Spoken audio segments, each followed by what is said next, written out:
बिस्मिल्लाहिर्रहमानिर्रहीम। टेस्टी। जी हाँ, आज हम बनाएंगे बहुत ही टेस्टी कच्चे कीमे के कबाब। आप इसे चप्पल कबाब या चपली कबाब, पिशावरी कबाब या लाहौरी कबाब भी कह सकते हैं। और आज की इस वीडियो में हम ये बात भी डिस्कस करेंगे कि अक्सर लोगों के कच्चे कीमे के कबाब क्यों टूट जाते हैं। इससे पहले भी मैं आपसे चपली कबाब की रेसिपी शेयर कर चुकी हूँ, जिसमें हमने उसे बकरे की चर्बी में ही पकाया था। लेकिन आज की इस रेसिपी में हम इसे मटन की चर्बी के बगैर ही बनाएंगे। तो चलें अपना टाइम वेस्ट किए बगैर अपनी रेसिपी स्टार्ट करते हैं। टेस्टी। तो यहाँ पर एक बड़े साइज के प्याज को हम कद्दूकश कर लेंगे। अगर आपके पास चॉपर है तो आप इसे चॉप भी कर सकते हैं। अक्सर लोगों के पास क्योंकि चॉपर नहीं होता है, इसलिए मैंने ये आइडिया आपको सिर्फ दिखाने के लिए यूज किया है। अब ये जो बड़े पीसीज हैं इसे हम रिमूव कर देंगे। अगर आप ये भी इसके अंदर रहने देंगे तो आपके कबाब टूट जाएंगे। ठीक है। अब ये जो प्याज का पानी है इसे हमने अच्छी तरह से निचोड़ के निकाल लेना है, क्योंकि प्याज का ये पानी भी कबाब टूटने की वजह बनता है। तो इसे रिमूव कर लिया जाए तो परफेक्ट रेसिपी बनती है। प्याज का ये पानी बालों के लिए बहुत ही मुफीद साबित होता है। इसकी खुशबू तो थोड़ी सी नागवार होती है, लेकिन बाल घने और लंबे हो जाते हैं। अब यहाँ पे मैंने आधा किलो बीफ का कीमा लिया है। आप चाहें तो मटन या चिकन का कीमा भी यूज कर सकते हैं। और इसको आपने प्रॉपर तरीके से कैसे वॉश करना है इसकी मैं एक वीडियो आपसे शेयर कर चुकी हूँ। उसका लिंक मैं आपको डिस्क्रिप्शन बॉक्स में दे दूंगी इंशाल्लाह। अब जो प्याज हमने निचोड़ा था कद्दूकश करने के बाद, वो भी हम इसमें ऐड कर देंगे। और अगेन, अगर आपको प्याज का कोई बड़ा पीस नजर आता है तो उसे आप रिमूव कर लें। अब अदरक और लहसुन का पेस्ट एक एक चम्मच हम ऐड करेंगे, और ये मैंने फ्रेश चॉप किया है। नमक मैं इसमें आधा चम्मच ऐड कर रही हूँ। आप अपनी टेस्ट के हिसाब से कम या ज्यादा कर सकते हैं। एक चम्मच के हिसाब से कुटी हुई सुर्ख मिर्च ऐड करेंगे, और इसका टेस्ट इसमें बहुत ही अच्छा आता है। चुटकी भर साबुत जीरा है, और इसका पाउडर भी हम बाद में ऐड करेंगे। दरदरा कुटा हुआ खुश्क धनिया ऐड करेंगे, और इसकी खुशबू इसमें बहुत ही जबरदस्त लगती है। इसके बगैर तो आप समझे ये बनते ही नहीं है। 1/4 चम्मच के हिसाब से हल्दी पाउडर ऐड करेंगे। आधा चम्मच गरम मसाला पाउडर ऐड करेंगे। और यहाँ पे एक दरमियाने साइज का लेमन है, इसके सीड्स मैंने रिमूव कर लिए हैं, उसका जूस भी निकाल के वो भी इसमें ऐड करेंगे। और इसकी खुशबू और टेस्ट चप्पल कबाब में जबरदस्त आती है। गोश्त को गलाने के लिए आप पपीते का पेस्ट भी ऐड कर सकते हैं। मैं यहाँ पे कचरी पाउडर ले रही हूँ, ये एक ही काम करते हैं। आधा चम्मच मैंने इसमें ये ऐड किया है। 1 चम्मच आपने इसमें मक्खन का ऐड करना है। मेरे पास क्योंकि वो नहीं था इसलिए मैंने देसी घी ऐड किया है। 2 बड़े चम्मच मैंने यहाँ पे भुने हुए चने लिए हैं, इसको हम ग्राइंड करके इसमें ऐड करेंगे। इसकी जगह पे आप भुना हुआ बेसन भी यूज कर सकते हैं, और मकई का आटा भी यूज कर सकते हैं। 1 चम्मच भुना हुआ जीरा आपने अच्छी तरह से ग्राइंड करके वो भी इसमें ऐड करना है। और इसको बाइंड करने के लिए डबल रोटी का 1 पीस मैंने लिया है, और ये छोटी मिल्की ब्रेड है उसका पीस है।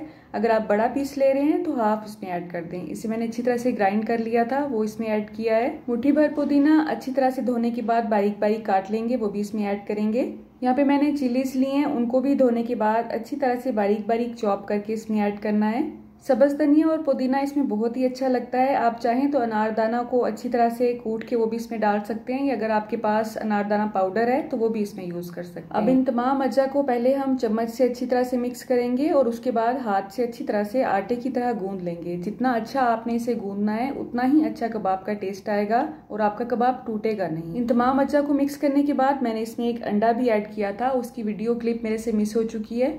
अंडा भी कबाब को बाइंड करने में बहुत अच्छा किरदार अदा करता है, लेकिन अगर आपको कोई हेल्थ प्रॉब्लम है अंडे की वजह से तो आप इसे स्किप कर सकते हैं, क्योंकि इसमें जो हमने ब्रेड डाली है उसकी वजह से भी कबाब आपके टूटेंगे नहीं इंशाल्लाह।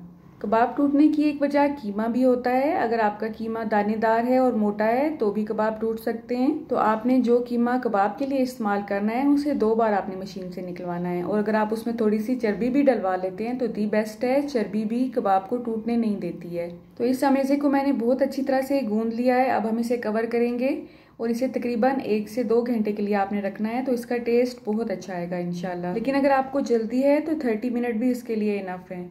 अगर अमेज़ा आपका पतला है तो आपने इसे फ्रिज में रखना है, और अगर आपको लग रहा है कि कबाब आप आराम से बनाने के बाद इसे हैंडल कर सकती हैं तो आप इसे शेल्फ पे भी रख सकती हैं। अंडा ऐड करते हुए आपने उसे एक ही बार ऐड नहीं करना है, पहले आधा ऐड करना है। अगर आपको लगे कि अमेज़ा अभी भी गाढ़ा है तो आपने उसमें बाकी का अंडा ऐड करना है। और अगर किसी वजह से भी अमेज़ा पतला हो जाता है तो उसमें भुना हुआ बेसन या कॉर्नफ्लोर ऐड करके उसको आप परफेक्ट कंसिस्टेंसी में ला सकते हैं। अब जिस ट्रे में मैंने कबाब बना के रखने हैं उसे मैंने ग्रीस कर लिया ऑयल के साथ, और हाथों को भी ग्रीस कर लिया है ताकि हाथ पे ये चिपकने ना पाए।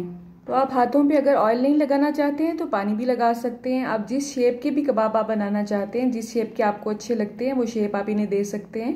आपने इनको ज़्यादा पतला नहीं रखना है और ज़्यादा मोटा भी नहीं रखना है। अगर मोटे होंगे तो ये अंदर से कच्चे रह जाएंगे और अगर पतले होंगे तो टूट जाएंगे।